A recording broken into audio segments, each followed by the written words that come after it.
Hello, hello. Whoa, whoa, whoa, whoa. We're at 603. That's where I like to ski. I am up here, folks. Now, as I said many times on my previous episodes of this fantastic podcast, I decided to nix the Zoom guests. But I'm up at a beautiful Airbnb in a Conway area, and my Airbnb host happened to be a musician who owns a microphone. Technically, his roommates, actually, but, you know. So we're plugging two microphones in a little Zoom. We have a great little show for you today.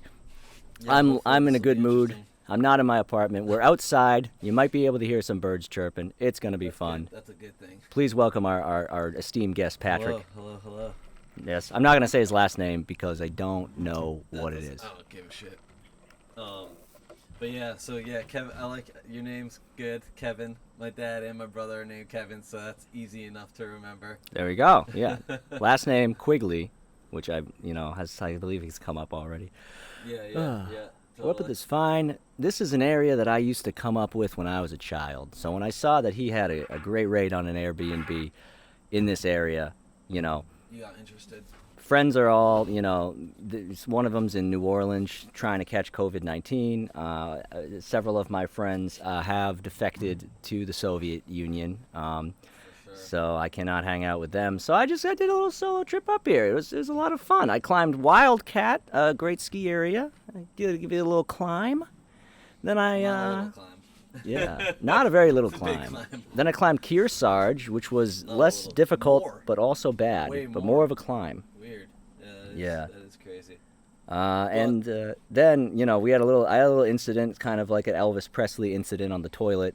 I was after 2 days of thorough hiking. These was some serious hikes, folks. Not for the faint of heart. White Mountains, New Hampshire, beautiful. I can't think of any movies were set here, but I'm pretty sure Robert Frost was all about this life. I was on the toilet after 2 days of hiking. I was on my phone, maybe checking Twitter. Who knows? Who cares? Realized that I completely lost feeling in both my legs. We're not talking about like a sleep. We're talking like I couldn't wiggle the big toe. Was trying to channel that Uma Thurman energy. Couldn't wiggle the big toe. So I propped myself up using like a rail. Managed to wipe. Most important part. Took about 2 steps and then collapsed on the ground. You were gonna call me to help wipe, right? I almost had, you almost had to be my home health aide. I think I would have had to tip you more than just the regular Airbnb. I wipe a kid's ass once. Can't even remember who the fuck it was. You had to wipe a child's butt? yeah.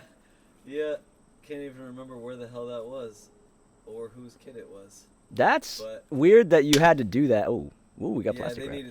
needed some help. I I think it might have been my friend's kid. I have a soft spot for kids, but I do not put any soft tissue in that spot on someone else's child. Or, I don't have any of my own, thank goodness. Yeah, it was. I mean, it's like, I don't know. You kind of do get like a little bit of like a parental kind of. You're like, all right, I gotta do this now, because normally it'd be like, fuck that. That's disgusting. Yeah, But you're just like, all right, well, this kid needs this right now, so that's what I'm gonna fucking do for him. well, I guess, and you also, your parents, they seem to somehow figure out their bodies adjust to surviving with horrible sleep schedules when they have a baby. Yeah, my buddy had just had a baby. And a that's kid, that's so- something that concerns me a lot because I'm already a bad sleep guy. Like I sleep too late. I have trouble waking up. So you're in the worst case scenario to be doing that shit. Yeah. So like, am I a parent? Will that actually parental instinct? Will it happen? Will I end up getting a divorce because I make my wife do it every time? Like, Yeah, that could cause some friction. yeah, it could. I mean, the babies. Frequently, I would imagine that the babies are the cause of, people get them to save the marriages, but that's just probably has the opposite effect in many situations. Yeah, and I mean, some guys, they expect the woman to do more of the work sometimes too, and Yeah. so I think that that's when the woman really realizes, like, oh fuck, this guy is. Like, Well, I'm from the city where you have like that modern day woman who like instead of like having a baby because a it's like a career. patriarchal thing, she's like, I'm having a baby because it's empowering and I'm a woman and I'm strong and independent and I want to have a baby. And it's like, okay, but it just seems like, I don't know, you're just creating an opposite rationale to do the same thing, That's your servitude to your child. that is like a symbol of this system that you think is oppressing you, but you're doing the same result. You're just kind of, I don't know. Yeah. I mean, you wanna like, when you live in a society, you wanna realize, all right, what part. Every society throughout history has some good parts and some bad parts. So it's good to figure out what things in your society are you grew up with and they're not necessarily great, and what aren't. But I feel like some people, obviously go to extremes with a lot of that stuff. So I don't know. Yeah. You gotta figure out, I guess. Well, I guess the Raise big some thing funds. is that in modern days, a lot of people are steering away from the concept that there's any discernible difference between men and women, which is really a silly thing when you look at it at face value. I mean, if you want to be like, yo, IQ wise, intelligence wise, you want to say something like that men and women are equal. I bet we are to the most. It's probably an indistinguishable difference if there is one. Exactly. Yep. But I mean, I think we evolved for women to have, obviously we procreate with each other, so I think we evolved through, being a living thing, biology, to have some good things on one side, and then the other person makes up for those things on the other side. So I think there's definitely a lot of differences evolutionary wise. I think you have to not believe in evolution to not think that we adapt to make a better couple with each other. Obviously, I mean, if the woman wants to go out and kill a fucking woolly mammoth, yeah, she can do that. Yeah, I mean, most men in modern day society also don't kill woolly mammoths. Sure. So sure. I guess it's maybe now that we've gotten to the point where we're all working in offices and stuff like that. Yeah, that's true.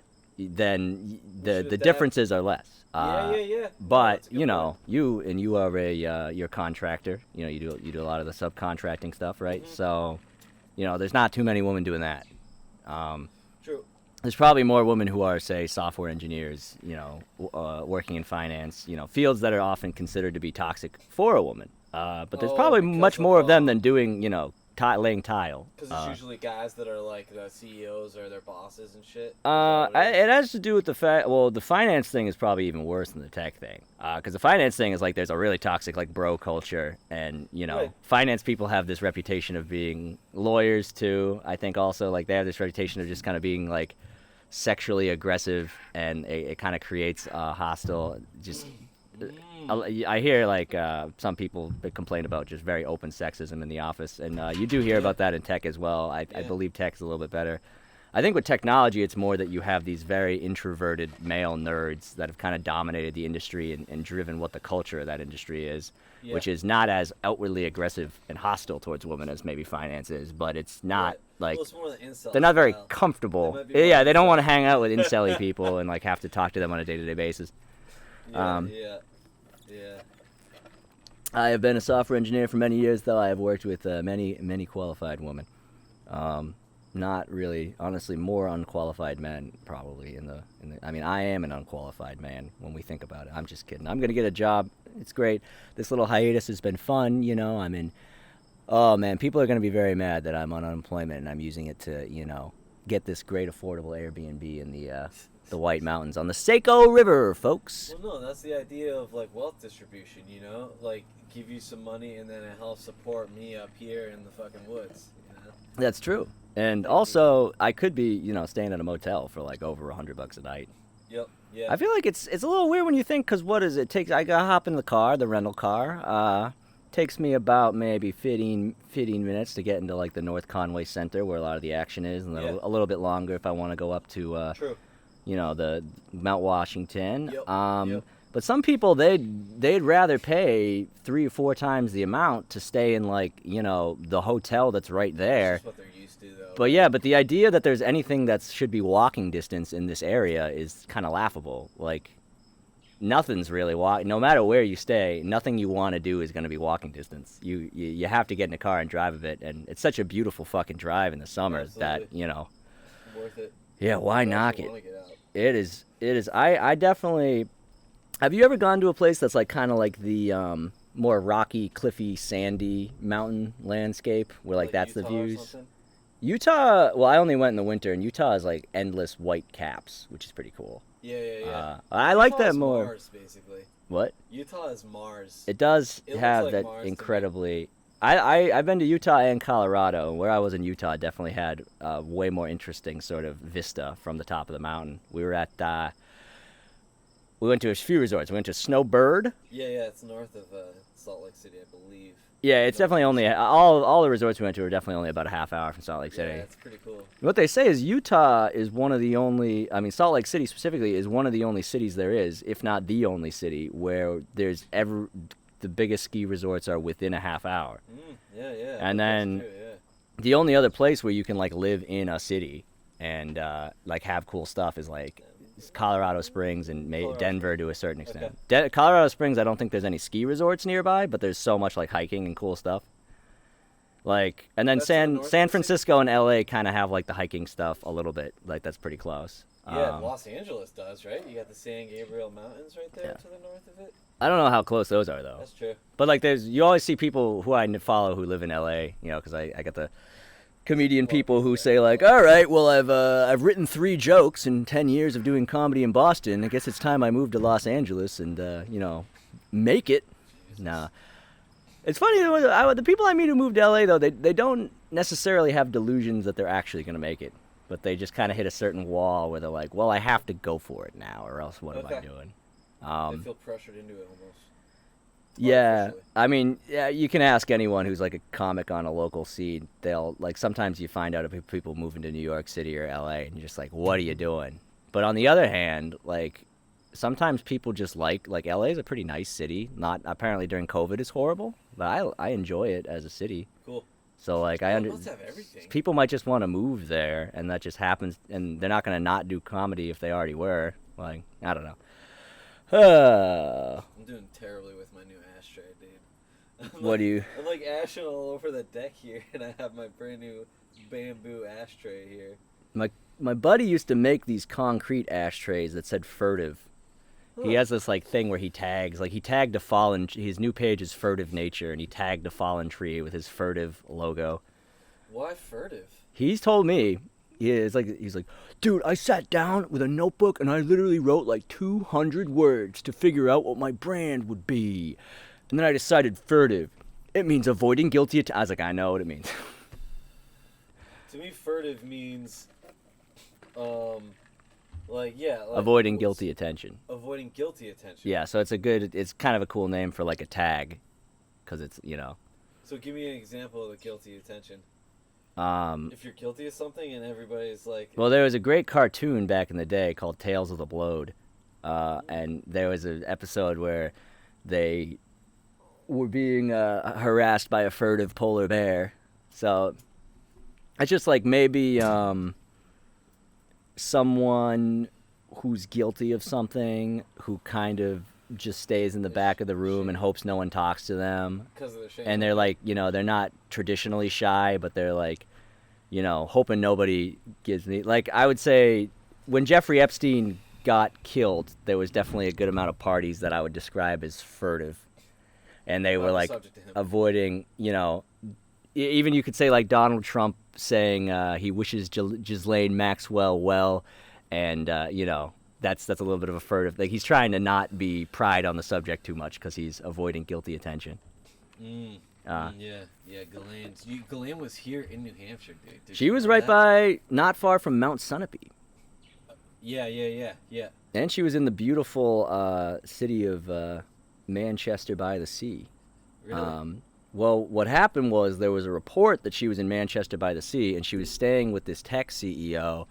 Do you remember which one it was? It was it was a seafloor. Her big passion project always had to do with like the seafloor, and he had some kind of like high tech seafloor thing. And he also, this is the alarming part, he owned a shipping container company. Jeffrey Epstein? No, the dude who was like her boyfriend, who was like the Gotcha. tech CEO, also used to own a shipping container company, which is not a great look. If you're sending like underage... If you're linked to a pedophile ring and you happen to own a shipping container company, it's not, you know. Imagine that though. Imagine the way they built that beautiful relationship where she was like, I need shipping containers. I need shipping containers for the girls. We're gonna put the girls in shipping containers. 3 months on the And then the guy's like, I got some shipping containers. It's like, but I think what I really want to ship is your heart. And then, you know, it was a match made and they fell in love. Yeah. And her previous boyfriend got, Well, Bill hung by the apparently- neck in a a small cell. But Apparently, Bill Slick Willie, like I like to refer to Bill Clinton, Slick Willie apparently had a relation with her. Have you heard that? I had not heard that, but Yeah. you know, Apparently, they were involved. that guy was laying pipe up and down. You know, back in the saxophone days, I wouldn't be surprised if she, she wanted to take the old He Clinton. proposed to her 4 times before she agreed to it, because she knew what she was getting into. Hillary, Bill proposed to Hillary 4 times. before she agreed to marry. Okay.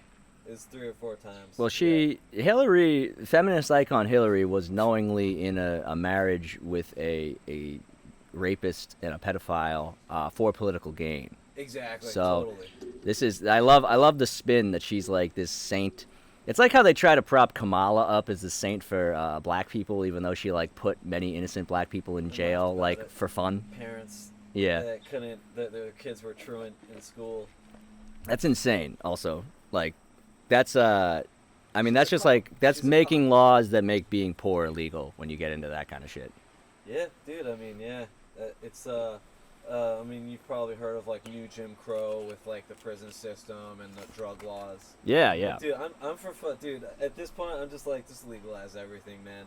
I'd rather get my heroin without fentanyl. I'm a big believer. I don't really think that I would like heroin to be decriminalized. I'm more of a safe injection site guy. Okay. Like, because that could be fun. It's like, hey, like, you know how like fucking suburban wine moms with book clubs were like, well, now that pot's legal, maybe we'll eat a brownie or smoke a joint and talk about the color purple, whatever. Yeah, yeah. It would be funny if safe injection sites became very mainstream, and it's just like, well, now that you can get safely injected, wouldn't it be fun if we just did it? Maybe they could do a safe injection site that's also like a spa. Like, you get a mani-pedi, maybe get a massage, and then you just get with heroin. Like, that could be fun. Like, you tying off, man? Tie it off. I'm going to get a little deep muscle tissue massage first, and then I think I'll tie off. Yeah, or maybe you do heroin and then they massage you while you're just fucking zonked. That's honestly, we legalize heroin, we get safe injection sites approved of. I think we got a business model. Some people might say that you're not supposed to mix business with pleasure, but, I feel like that doesn't apply here because it's already pleasure. Isn't everything hedonism? I mean, mostly, most businesses are hedonism anyway, right? You're selling something to make somebody feel good. If heroin was legal, I don't see any reason why. Because I bet some of these fancy spas probably offer, like, especially like in LA where everyone's just fucking pricking themselves with all sorts of different needles. Like, I'm not talking like drugs, but like Botox. Electrolytes and just, like health shit. Yeah. Vitamins, people who just do that road. Have you ever heard of people who just fucking like sell syringes full of like CRISPR stuff and then they just fucking stick themselves with it? And thankfully, like most of the time, nothing happens. But like you're really playing with fire. So if it's already trying to change their genes. Yeah. I don't know exactly how it's supposed to work. I guess it's supposed to be a microbe that latches onto your DNA and then over time changes it throughout your entire body. Okay. I don't know exactly the mechanics of it. Yeah. The principle is that you're rewriting DNA to fix faulty genes, but I don't know. Right. I don't fully understand. I know that people do it via a syringe.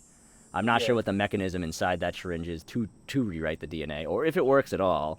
So Yeah. it's like, is it even worth learning about? Synthase. I don't know. Anytime there's an ace on the end of something, it means like it's like a building like protein style. But I could see possibly using a microbe that creates this protein that, snips the DNA and then inserts something in it. But yeah, that shit's fucking very polymerase synthase.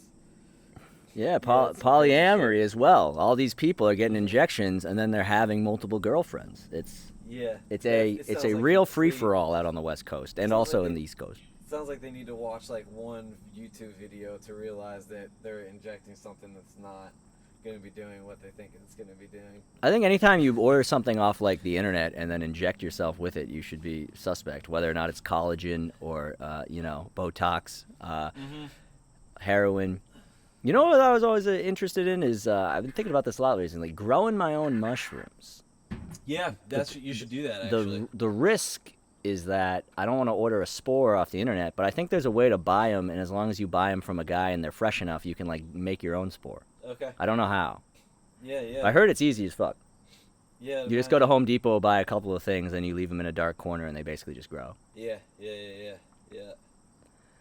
That'd be fun. That's actually a really good idea.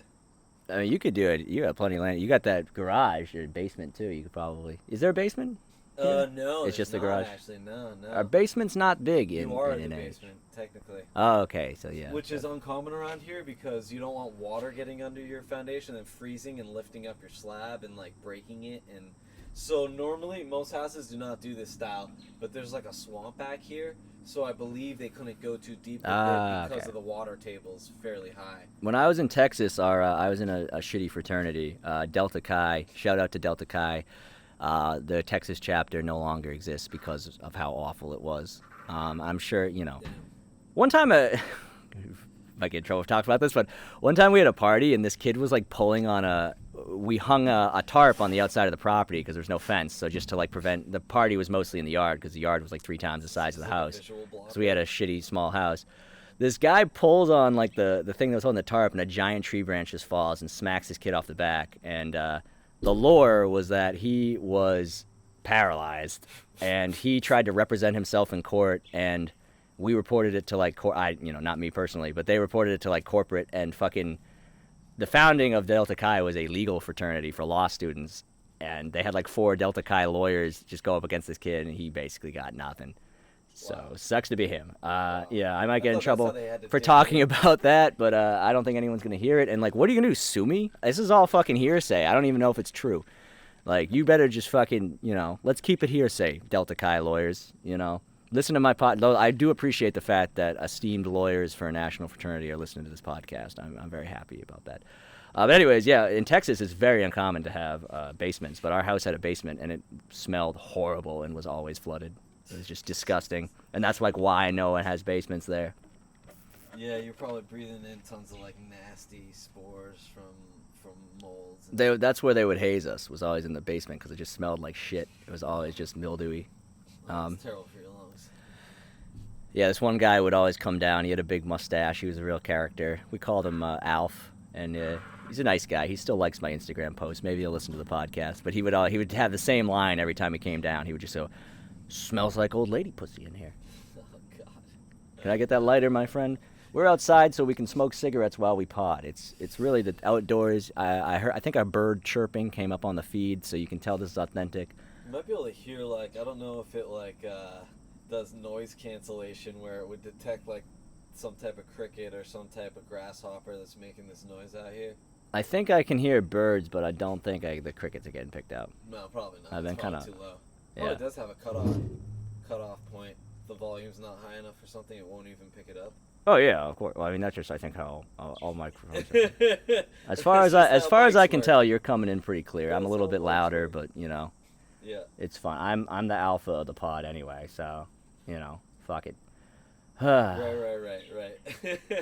So I'm ancillary. Patrick here is in a very interesting position where he is a huge fish fan who's never seen fish live.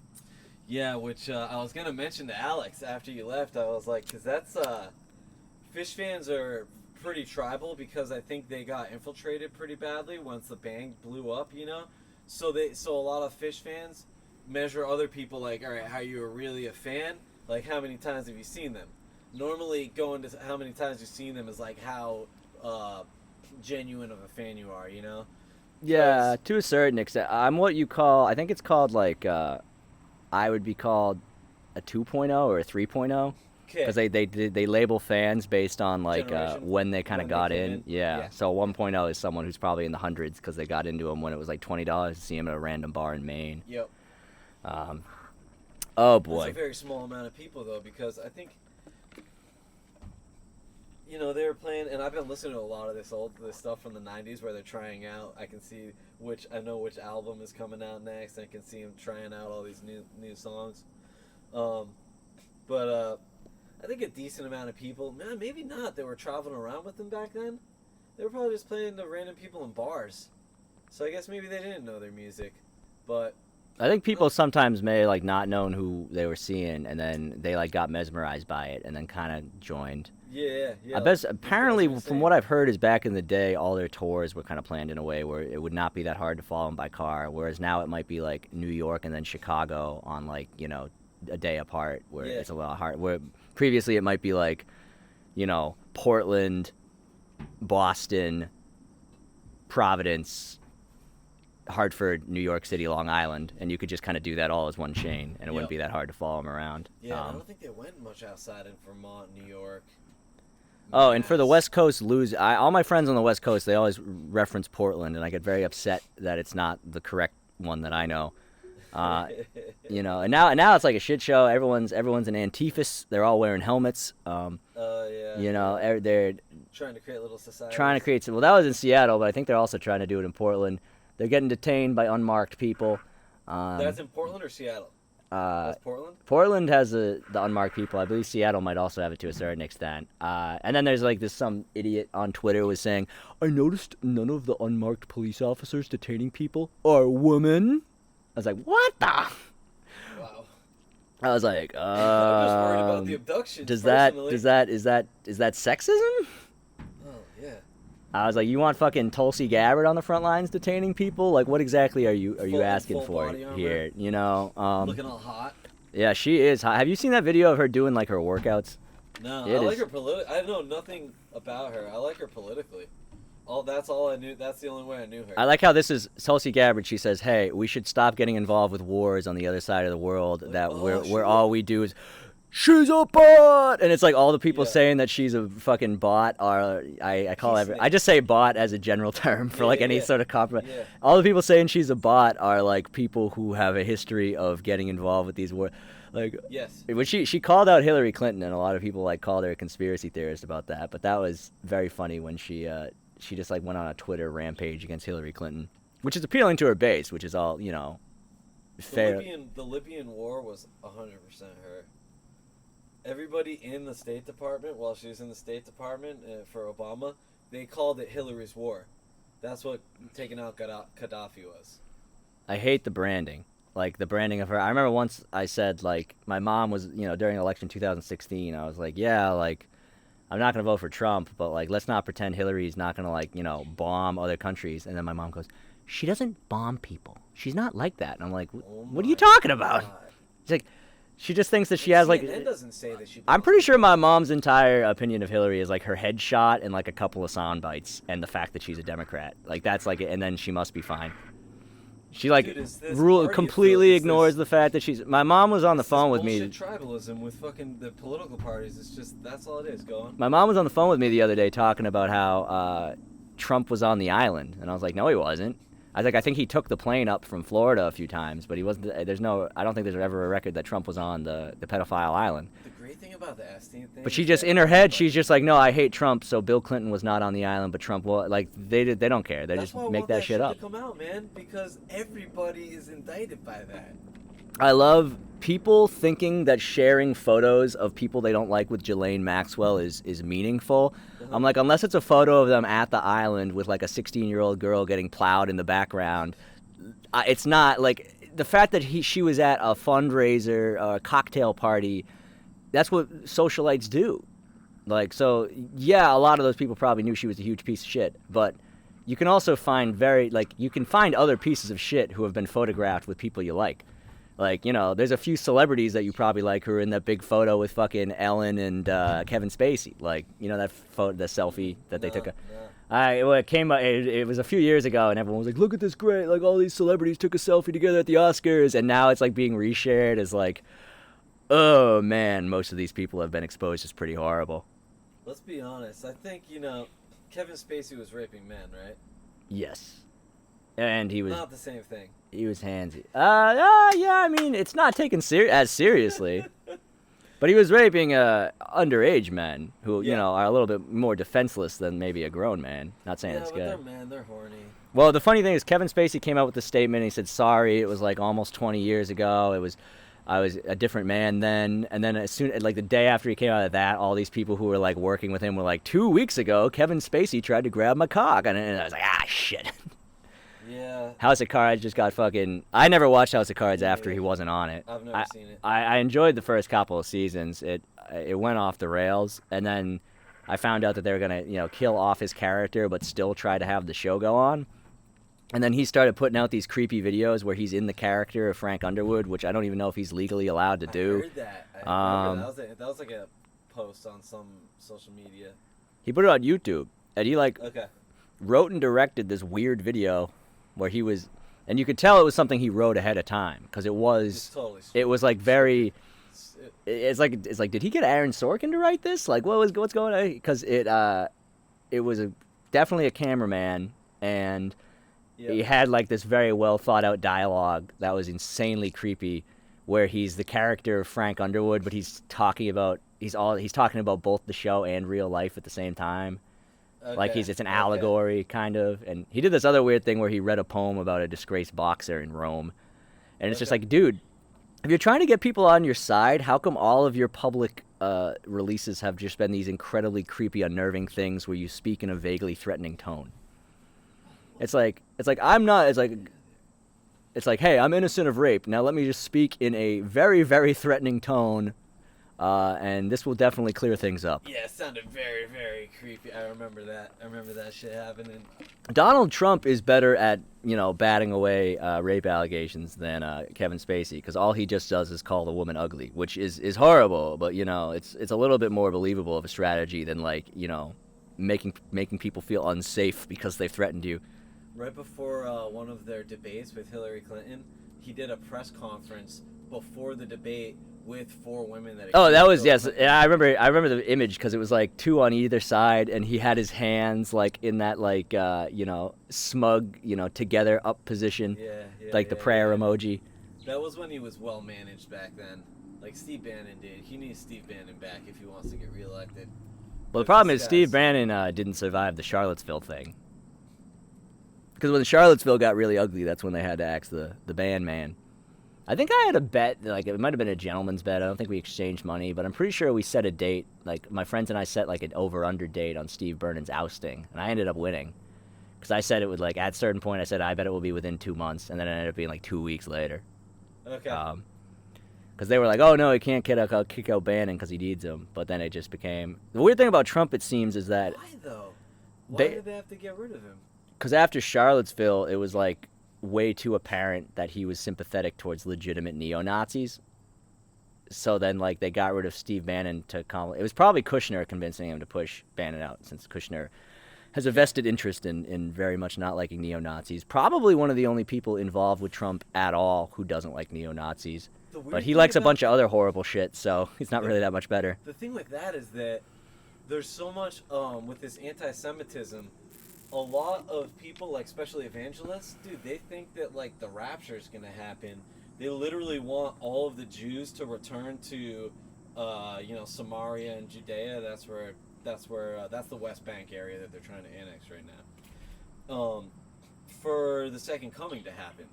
So, a lot of them have this, there's a lot of white supremacists that are pro-Israel, but, anti-Semitic. And they're pro-Israel because they want the Jews to go back to Israel. Yeah, which would be good for them. But there's probably way too many Jewish people in America for them to all fit in Israel. And they're better off here, dude. It's so much more dangerous there. Yeah, well, I had a roommate who was a Jew from Sweden, and they literally she went to a Jewish elementary school, and white supremacists would, throw rocks at them pretty much every day. In Sweden? Yeah, and the Swedish government has a very... And they weren't Swedish people. They would, come from other places to throw rocks at the Jews. And, the Swedish government has a very hands-off approach to any issue like that. Really? Yeah, whereas in America, you'd be done. Yeah.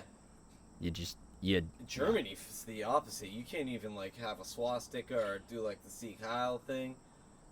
They crack down hard on those, which here even still is a First Amendment thing. You can do that. You can do that stuff. You can't. Yeah. Well, I hate it when. Did you hear about someone took a bunch of pepperonis and made a swastika on a Little Caesars pizza? And there's always that one guy in the comments who goes, "It's a Buddhist symbol for harmony. I don't see what the issue is here." It's shut the fuck up. You come on. No one. It's probably some bot stirring the. Now Twitter is horrible because you think half the people are bots because there's just. A lot of them probably are, but there's no way some of these people can be real with the shit that they're doing. And you can't dude, the swastika is never getting rehabilitated. You're not gonna rehabilitate the Hindu symbol for nature. There's this one woman who I only follow because she follows me back, and every day she'll retweet the same post about it's a thread that she keeps adding to, and the beginning of the thread is like just the Taliban's Twitter account saying random shit that, like, if you do translate, it's just like, it's not like a legitimate threat. It's like, we will kill America, just like the shit they're always saying. Yeah. And then she's like, I'm retweeting this every day until it gets traction. She always tags like the Lincoln Project, and then she tags like a bunch of is a right-wing bullshit. Yeah. She tags like Think Joe tank. Kennedy, like From Massachusetts. yeah. She That tags. fucking idiot. She's not even from that. I don't know fucking why Jesus Joe Christ. Kennedy got. She just tags a bunch of like politicians who will never respond to it. And then she ran out of like Taliban tweets of the Taliban saying shit. So she's now literally retweeting random Afghani civilians saying, like, there was a video of a U.S. soldier and a Taliban soldier in like a camp consensually challenging each other to like a fight, like a grapple. And the Afghani guy just fucking owns this guy real Wow. quick. And all the so she's sharing this video and she's saying, look at these replies, disgusting. And all the replies are just like some dude, probably 22 to 30 years old, saying like, American soldiers are fucking stupid. Like, our soldiers are the best. Like, you just translate it from their language, Arabic, some type of Arabic. I know there's a million dialogues. What's wrong with saying that? Yeah, and then she's like, this is Right. disgusting. And I'm like, dude, I wonder why they don't like American soldiers. I wonder why. That's what she's saying. No, I'm saying that to her. Okay. She like literally she thinks it's so disgusting that people who are being persecuted by American soldiers hate it. I was like, dude, they Occupying the hate country. us for the occupying reason that the you country. apparently hate them so much. Like, Yeah. Yeah. it's like, you hate them because, and first of all, she's like all like blue wave and shit, blah, blah, blah. And like, yeah, if you're so fucking worldly, and she has resist in her bio, so worldly and like not an anti-racist and stuff, but you can't understand why these brown people on the other side of the world don't like our soldiers. Like, Occupying the country. you hate them because of 9/11 and other terrorist attacks. They hate us because we did 9/11 scale shit to them. So the Taliban means student in Urdu. Oh, okay. So students, the Mujahideen were trained by the CIA to get the Russians out of Afghanistan. The Russians actually let women go into school, be schooled there. The Mujahideen are fundamentalist Islamists, and they did not want women to be educated. So we're fighting the Cold War. So we trained the Mujahideen all these insurgency tactics, which the Mujahideen went to train all of these global jihad groups now. Literally all of the global jihad groups, ISIS, Al-Nusra, in the Philippines, in like Sri Lanka, anywhere where you find Muslim minorities, they're getting radicalized, and they're being trained with these tactics that the CIA taught the Mujahideen. So the Taliban were the Mujahideen. All their children took off out of the country. They left and went to Pakistan, other countries, and then they came back after the war was over, and they became the Taliban, and they started a new insurgency against the government, which was corrupt. So yeah, they created an insurgency against it. So we basically laid all the seeds for the Taliban And for ISIS also. and for ISIS. And we So laid the seeds for actually- ISIS during the Bush administration. What's that? During the Bush administration, we kind of created ISIS. Yeah. ISIS was yeah. A lot of them were foreign fighters, but the Sunnis were the Baathists, the Sunnis, Saddam Hussein. Classic hilarious clip of Trump when in the early election of 2016 when he was like, they love Obama. He's the founder. He's the founder of ISIS. And then he doesn't embellish the point at all, though. He just leaves it and moves on to something else. Yeah. He's the founder of ISIS. Right. Because then if you keep going with that, then we're still supporting jihadist groups that are fighting alongside ISIS in Syria. It's mostly Syria, because we're trying to take out Bashar al-Assad now. So it'd be nice if he kept going with a lot of these thoughts and went to the proper conclusion that it's just an ongoing thing, that the Republicans and the Democratic Party are all, in cahoots basically with each other. That's the real collusion, man. Yeah, it's kind of like in That's Game of really Thrones where when Theon is like a piece of shit and he gets his dick cut off, you're like, oh yeah, this is, and then that guy ends up becoming like the main villain who kills a bunch of people, and you're like, oh fuck, I was actually briefly rooting for him. It's like, now I feel shitty that we were good for propping this guy up. Here's something. So this is the thing that's interesting. And if this goes off the the reservation, you don't want to talk about that. I'll back off. But Oh, so I don't you care. you dropped out of high school, correct? Yes, exactly. And you dropped Yeah. out after your sophomore year. So no, I made it. Made it all the way to my senior year, and Oh, I okay. dropped out in like February or somewhere of my senior year. But I went to summer school the previous summer to finish 11th grade English, which I did not pass. So my last Ah. grade that I technically finished was the 10th grade. Okay. So did you was there a particular reason why you dropped out, or? Yeah, I was not. I did not want to do any work. I didn't want to like learn anything. I was basically just like done with the way. Just 17 and Yeah, I was smoking a lot of weed though too. that That's for was sure. not an option for me growing up. Catholic school. I was very much almost felt like I had a gun to my head. Oh, I bet. Catholic school wasn't fun. I'm not 'Cause of crazy the about it. pressure. No, but you're pretty well read, or well, I guess YouTubed perhaps for for I've someone read a who lot never. of books though. Yeah, I mean that's really a lot of that is people think that the college degree has this like weight of meaning, whereas like a lot of information you can process. Like a lot of great writers didn't finish. Hunter S. Thompson didn't finish high school Yep. either, and he so really being well read is a pretty good prerequisite to being well written. Yeah. People have told me I'm a good writer, and then it surprises them that I don't read shit. Huh. What's I the read- last thing you read? Currently reading a book on screenwriting, which, Okay. as I like to say, is I was gonna write a pilot, and then I'm like, how can I write a pilot without reading a book on how to write for TV? So now I'm using the book as an excuse to. The last thing I read in full was a book called Springfield Confidential, which is on the same subject. It was a autobiography of the creator, one of the founding writers of The Simpsons, Mike Reese, and it's a great book. Gives you a little bit of how the industry inside works, but it's not an instruction manual or anything like that. Story of how The Simpsons was created, like kind of why it ended up being so successful, and also it's written by a comedy writer with like 35 years experience. So That's it's a Mike Reese? very hilarious book. Okay. He makes me laugh out loud reading it. Ooh, sounds I started reading it on an airplane, which can be problematic when you're reading, because when you're reading something on an airplane, you're just sitting down at a book, and then all of a sudden you just like start cackling because something really gets you. good. Boy, do Yeah, you! yeah. They're like, oh man, like this is kind of worse than a crying baby. Is an adult man cackling randomly, at least a crying baby is consistent. You can almost like white noise it and tune it out. Have you ever heard like laughing's like what is it called? Not transmittable because that's the word. Contagious? Contagious, right? Yeah, well, that's kind of a central principle of comedy, and that's why these Zoom shows suck so much. And it's also like, this hasn't been that heavy of a joke. This hasn't been that much of a joke-heavy pod. But sometimes when I'm really trying to like go for the jokes, like I spent the last episode, half the last episode was like a Joe Biden impression, Yeah. and it's like I don't know if this is good at all because I'm not getting any feedback. But when Right. you're in a room doing comedy, and it especially sucks if it's a room that's like 400 or 100 people, but there's only 10 people in there, it's awful. Sounds vast. Because you have to try to get these people to break through, but the energy is so bad. But when you're in a room You with can't a even hear it. yeah. Even if they're all laughing, it's only 10 people laughing in Yeah. a room for 100. and if it's 10 people, there's probably only 2 sitting like close to the front. And in certain clubs, the stage lights are so bright that if anyone's sitting like a couple rows back, Can't you're see not it. seeing it. Okay.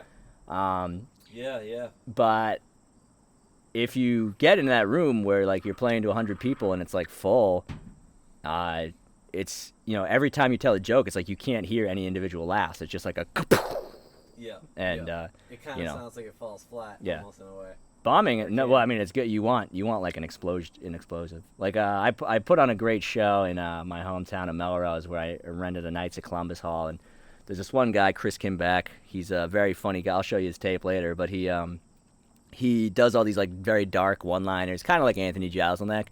And because the room was like so full and people were in such a good mood, 'cause, every single punchline he hit was just like, it felt like the room was exploding with all of his punchlines just hitting perfectly. Nice. That's great. The problem is I put together these shows with a lot of people, but I MC them, and MCing is a little bit, it's not the best time to have the great set of your life, because you're getting up on stage, you're cold opening, Okay.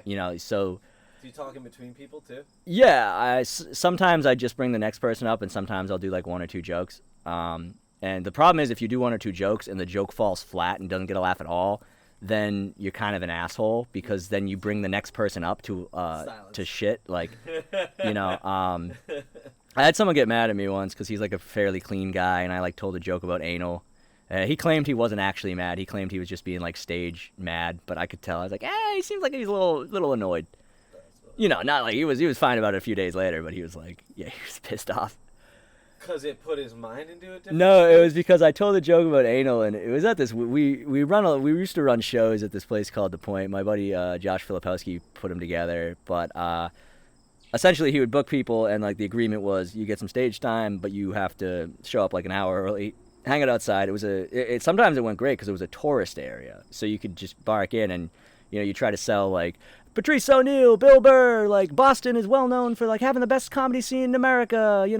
Fucking Dane Cook. Promote you say like Boston, Lenny Clark, like and then and then he's like, come see us now before we're on Netflix. Underground comedy, the best thing. Like, and then you try to get them in there, and we would basically do like no marketing outside of just on the street promotion. But sometimes you'd get a group of tourists from fucking Montana, and that group would be like 10 deep.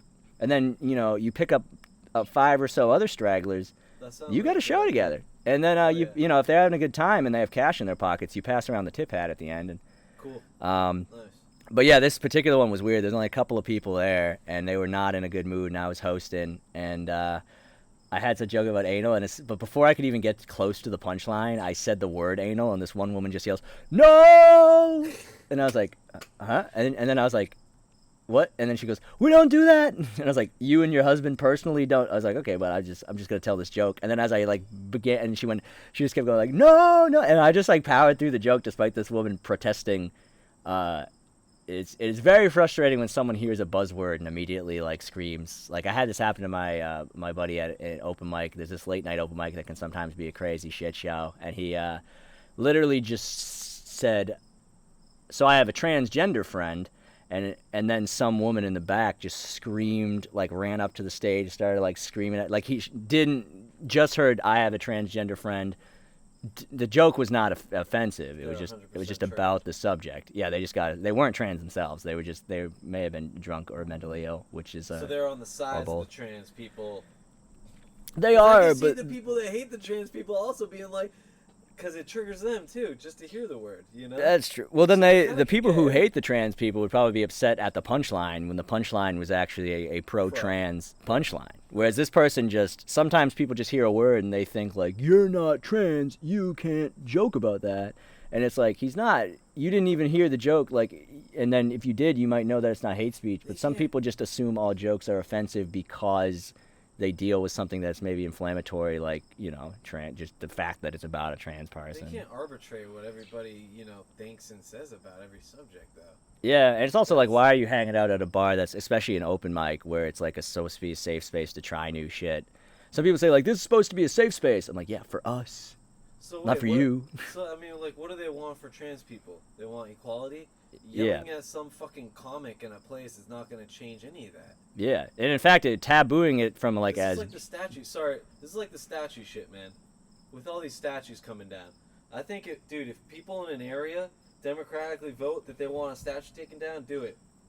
But the thing is that all these people are like, "Oh yeah, we gotta take down these fucking statues." That's not going to keep a black man from being killed by the cops.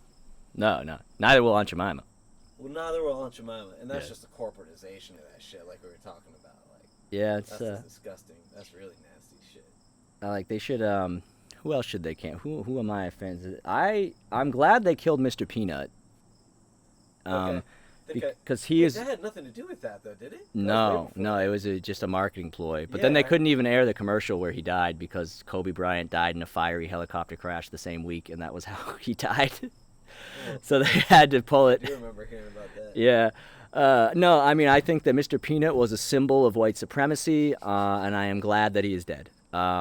He has anyone with a monocle and a top hat is a symbol of white supremacy. They probably own slaves. Right, because the Monopoly guy from the Monopoly game. Yeah, we got to cancel Monopoly guy. What are they called?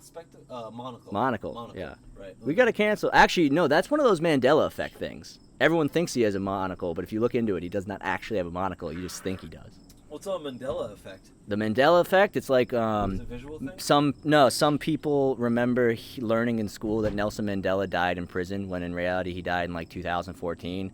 So, and then there's a lot of other popular examples, like most people incorrectly remember the spelling of the Berenstain Bears, because most people remember Berenstein Bears, but if you look at it, it's actually Berenstain Bears.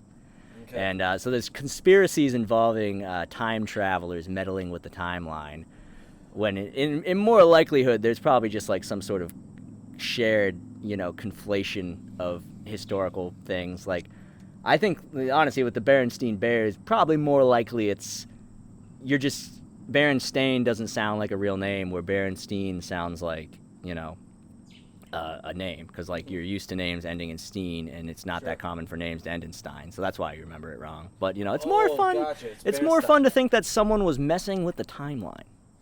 Or what I could see them theorizing is that by time traveling, you know how it can create paradoxes. Yeah. The paradoxes express themselves in these little tiny things like that. That's kind of what they're getting at with That's the what overall I feel. theory. That's what I feel like they're inferring. And there's another one where people remember Sinbad being in a movie about a wizard, which like Shaq was in a movie about a wizard, and people like I think they're conflating Sinbad just being popular in the 90s with that other silly movie. And that's the Mandela effect. Yeah, and so they call it after Nelson Mandela, and there's a couple of examples. Many of them are spelling. Anyone that's spelling related, I'm already like, this is dumb. Like, people just spell shit wrong. Like, there's many common. Think about this. When was the last time you saw someone spell the word segue correctly? Everyone, when they're saying like, I'm gonna segue to this, they always spell it the way that the vehicle product is. They never spell it the correct way, which is Segue. Yeah. Okay. But no one ever. Now everyone seems to think that segue is the correct spelling. WAY. Because branding is effective, Gotcha. So that's like the brand name is Segway with a WAY at the end. Yeah. Okay. And but most people spell the original word incorrectly. I live in northern New Hampshire. Ain't a lot of segways. I don't see too many segways in Boston, to be honest. I'm not really sure. Like, it's like, I feel like segways is like a rich guy who has like his building, like Elon Musk or whatever. It's like it's a campus, so you have to like go around on a Segway to look self-important. Why would you not even want the exercise? Wouldn't you want the exercise? Why would you even want a Segway? I don't know. Isn't Segway tours. That's the only time you ever see them is in cities. You see Segway tours. Okay. I remember. Everybody gets one on a tour, so they're like in a file. Like, yeah, they almost look like birds, because there's like the tour guide, and then there's like a flock of Segwayers behind them. We visited Washington D.C. when I was a little kid, and it was like, my parents, I hated so many of the vacations they took us on. Like, we went to Washington D.C. and we left at like 5 a.m, and I decided it would be a cool idea to just stay up all night and sleep on the car ride. Naturally, could not sleep in the third row of a Mercury Mountaineer on the 8-hour car ride.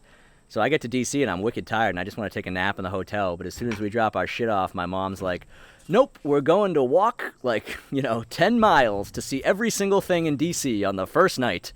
And then while we're walking around, you're really gonna appreciate them. Yeah, while we're walking around doing all this BS, we see these Segway tour people, and as an adult, I'd probably see them and be like, they look like tools. But as a kid who was tired as shit and getting blisters on his feet, I was like, damn, I want to ride in a Segway. Shit, I need one of those. Yeah. The only fun thing about Washington D.C. that I remember was the Spy Museum. I was too young. Like, my parents would take me on this bullshit that like a kid doesn't appreciate. Like, they took me to Fort Ticonderoga. I'm like, I don't care about this. The Fort Ticonderoga is like near a Six Flags. That's the horrible part. In New York? Yeah, it's Okay, near that's what I Six thought. Flags, The Great Escape. It's up near the bottom of Lake Champlain, I believe. Close, maybe. I think it's not far from Lake George. I think it's like. Yeah, Lake George. But we stayed at Lake George, and then I think we had to drive like an hour and a half or more. You've been to the Great Escape? No, we Okay. We were there for an entire long weekend, and I wasn't allowed to go to the Great Escape because no one wanted to go. And like, I was like, why would you take me near Six Flags and make me do Revolutionary War bullshit? This is horrible. The only cool thing I got to do was parasail, which ended up not being that good because there was a problem when we took off in the parasail, and my mom was gonna take off in a different parasail behind me, and I just looked down at the boat and I saw that the sail, the parachute was all like flattened down. So I thought something went wrong, and my mom like crashed. So I spent the entire time like 400 feet above the lake thinking that like my mom was injured or dead. And then I got back down, and I was like, "Where's my mom?" And they're like, "Oh, she's up in the sky right there." And I was like, "Oh, I didn't see her. Whoops." Yeah. Nice. Fuck that. You know, Lake George, probably fun. I could visit there.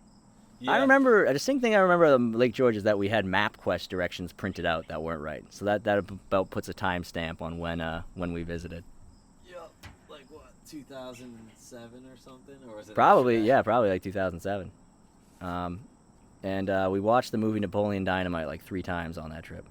I've only seen it once. Yeah, I've seen that movie a lot. I don't know. I'd probably still enjoy it if I rewatched it. It's definitely a movie that people either like really got into or they didn't get at all. Yeah, well, it's very deadpan, right? Yeah, and it's clean because it was made by Mormons. Wait, what? Yeah, John Heder and the writer-director of that movie are both Mormons. No kidding. Yeah, and then the second movie by that guy was Nacho Libre, which kind of sucked. I like Nacho Libre just as like I guess like I love Jack Black. I grew up with Tenacious D. My favorite Jack Black movie by far is School of Rock. School of Rock. That's a Did great you see one. Envy? No. Oh my God, dude! See Envy with Ben Stiller and Jack Black. Okay. You will love that. What's movie. another? Be Kind, Rewind. Fantastic movie. Yeah, that was like. Love a good Michel Gondry. Very underrated guy. I watched Eternal Sunshine for the first time recently.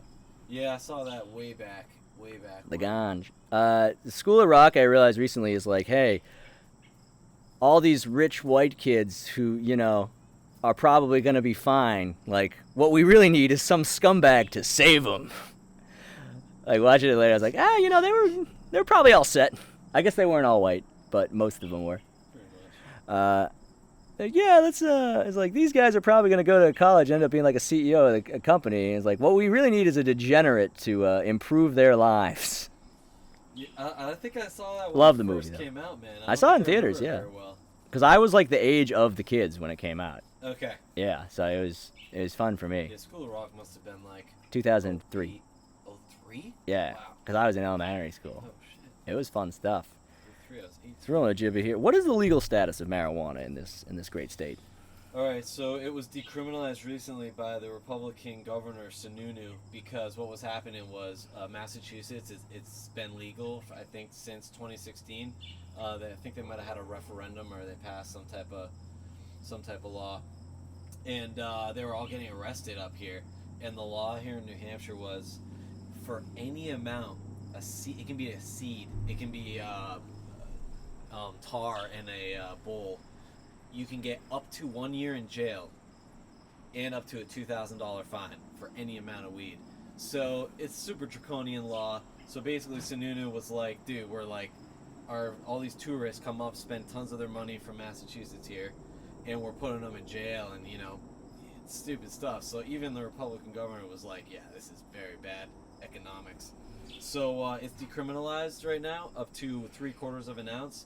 And if you have that amount or less, you pay a $100 fine, and you can do that, I think, 3 times within 3 years.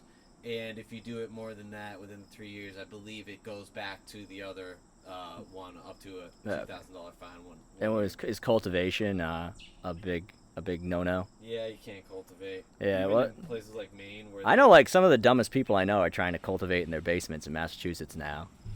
But some people who have apartment setups in the city, they produce some pretty good marijuana. Like, I'm not gonna lie, they put the effort in, but some people really half-ass it and just try to do like a plant pot on their front porch or something, and it doesn't, because it's legal, so why not? And it just doesn't fucking work at all. Yeah, I mean, if you want to make a little bit for yourself to smoke, it's cool. Then you don't have to buy it from anybody. The unfortunate thing about indoor growing is it needs 10 times more energy than just using the sun. So it'd kind of be cool if we just let each other fucking grow it out in the open, Then we wouldn't have to fucking burn coal and use nuclear energy and find solar. And I believe that there is actually maybe an exaggeration in some of the lore with how effective the oil as fuel can be. It could probably power maybe like your lawnmower pretty good, but I don't know if it could power like that truck you have. Oil?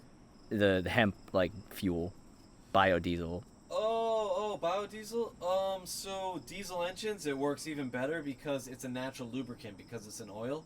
So actually, biodiesel is better than fossil fuel diesel. So you think like hemp oil could be powering like cars as a real? I'd have to look at. I don't know too much about the Diesel, science. the guy that invented the diesel engine, he powered that was the his very name? first diesel engine. Yeah, Oh. He was like. I thought that just meant like powerful, because it's come to mean like a powerful thing. Diesel. Vin Diesel, definitely not that guy's real name. Right. Right. Not at all. All right, we're getting to the top of the hour, so I'll do a lightning round. Lightning round questions. Boom. Sure. Least favorite sex position.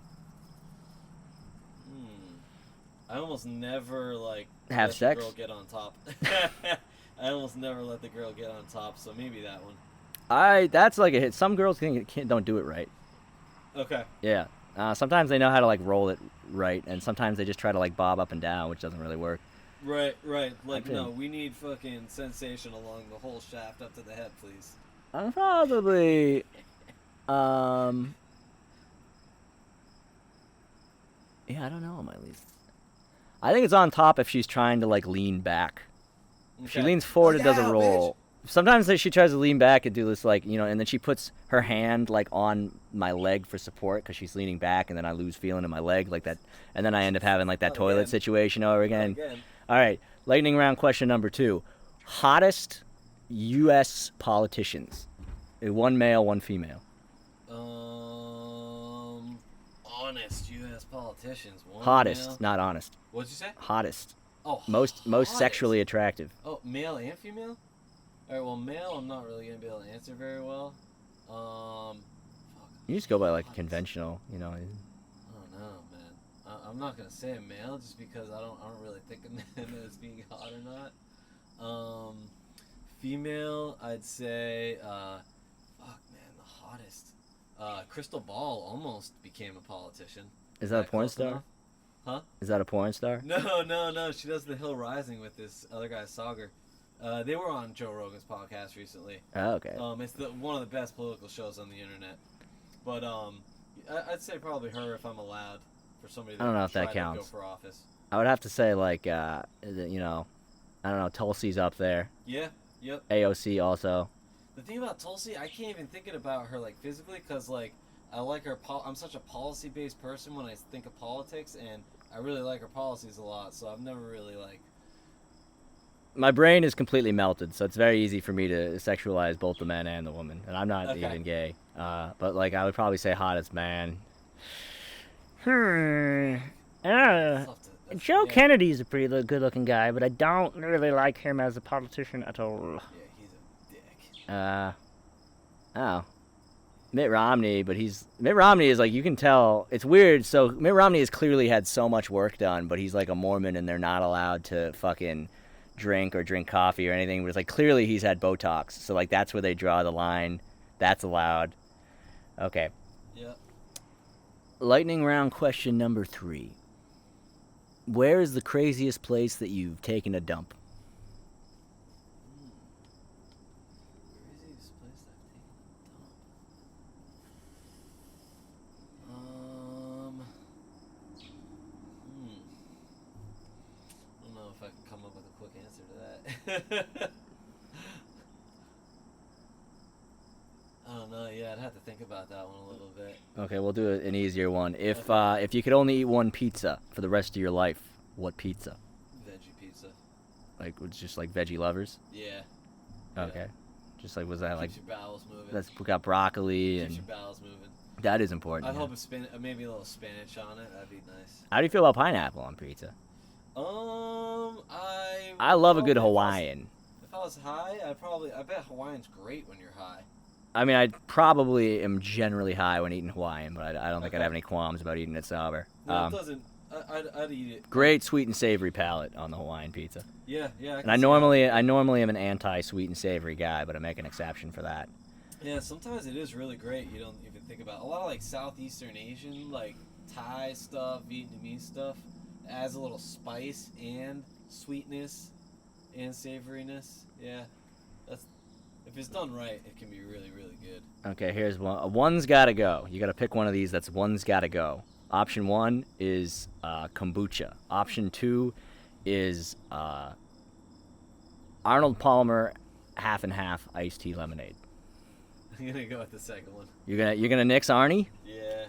Yeah, it's a tough call for me. I think I would also I really like kombucha, but I love that Arnie stuff. I don't even like kombucha that much. I don't know. I used to get like the big cans that were like $1.99. Yeah, like they're the still juice 99 cents, which is the That's nuts insane. part. That That's they insane. didn't inflate at all. There's no inflation. Inflation is a They magical fucking thing. and the store has to sell them for 99 cents because it's like imprinted into the can. Is it? Like Yeah, contour? it's part of the It's a can. contour? It's not a contour, but the packaging has the 99 cent as part of it. Can't So they rechange really that can't. They factory. can't do shit. Yeah, they're Can't inflation proof. retrofit that factory. Yeah, you could be a scumbag and put like a big sticker over it, and then all you have to $1.99? then you just peel the sticker off real quick, and then you're like, looks like 99 cents to me, bud. Or you could turn it upside down and make it 166 or something like that. Okay, let's see. If you could visit another planet, not Mars, which planet would you choose?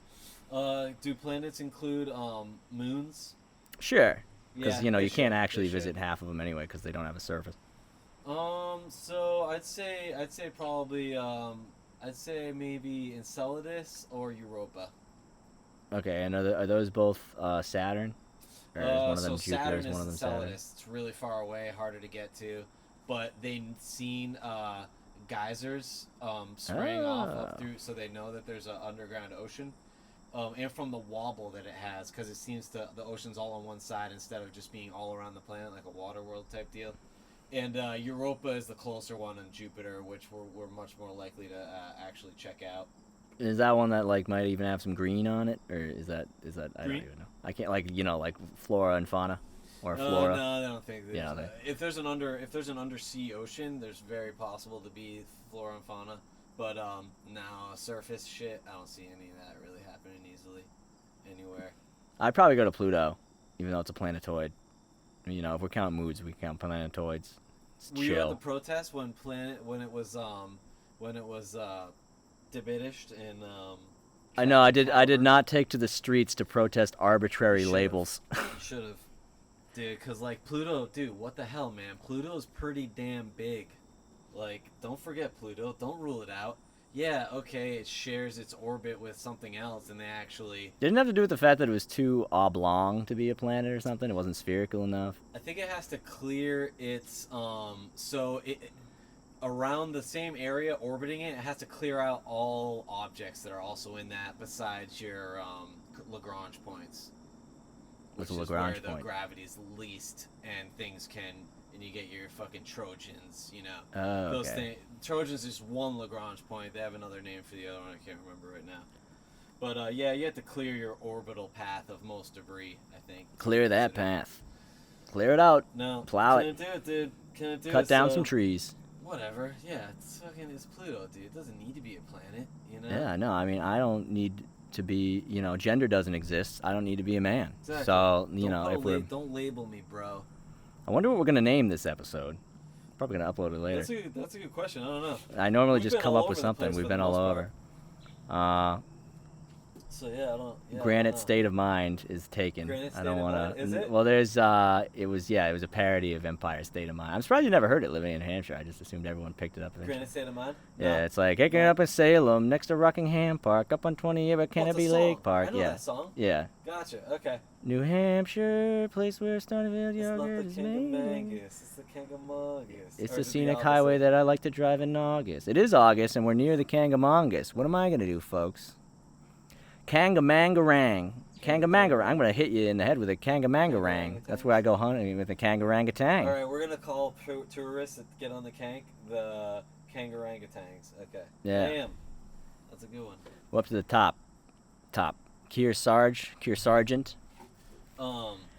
Wordplay, folks. Getting into the wordplay late in the pod. So the top of when you drive the Kangamongus, the very top of that is 2,700 and something feet. It says it right there. That's about the same height of South Moat Mountain. Have you heard of the Moat Mountains? You ever No. heard of it? It's What's like a Moat range. It's like it kind of encloses the valley of North Conway. Okay. Yeah. Good hike too. Well, I did safe over to the say that New England has some of the best scenery and landscapes of any place in the world. We Yeah, gotta man, come. you gotta come up here during the winter and do some winter hiking. Do some winter. I gotta do some skiing if that's allowed. I don't know if We'll do some skiing COVID and do is some gonna. hiking. Yeah, I don't know if COVID is gonna ban that ski. I didn't get any ski days this year. I The only Wow. the only thing that went downhill was my career. From the pandemic. Yeah. As a, You and as a little everybody pun. else. Yeah. I I did some cool stuff. Everyone did cool stuff. During the quarantine. You know, What do I you call it? Quar. quar, Quar. peak quar. Yeah. Uh, Noir. The Quar Noir. I was Listen to some Guar. yeah, we got a peak quar. I keep using that to refer to That just sounds like when familiar. quarantine is bad. I say peak quar.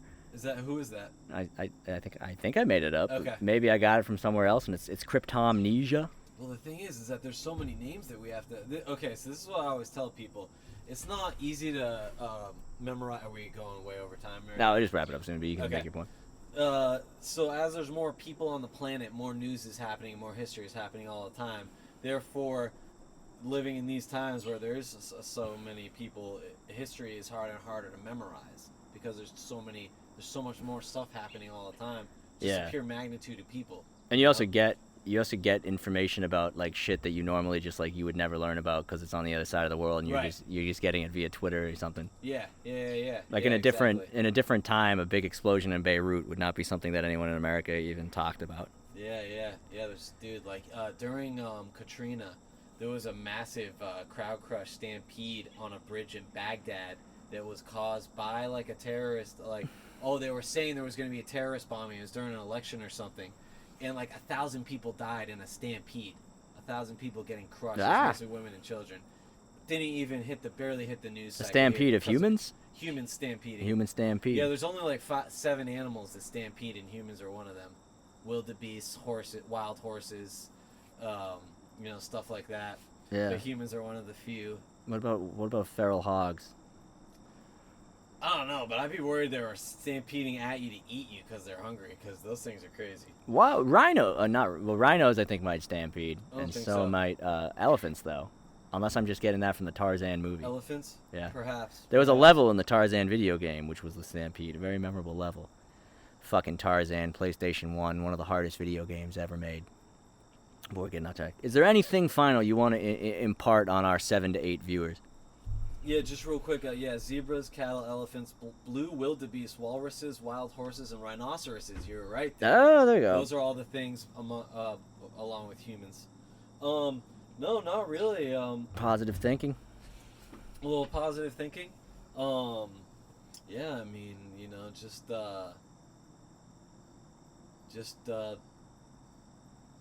try to keep your mind open, grow, learn new things, talk with people that you normally wouldn't, and find out you have a lot more in common with them than you thought you did. And don't talk to them on Twitter. Seek them out. That was Yeah. Seek them out.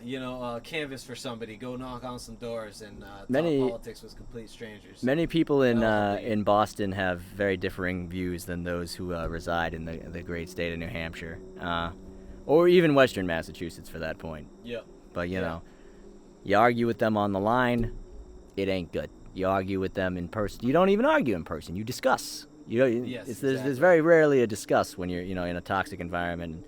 It's all bad. It's bad. Yeah. COVID is a hoax. Don't polarize. Jews control the weather. Along with DARPA. Bush did it. Good night, folks.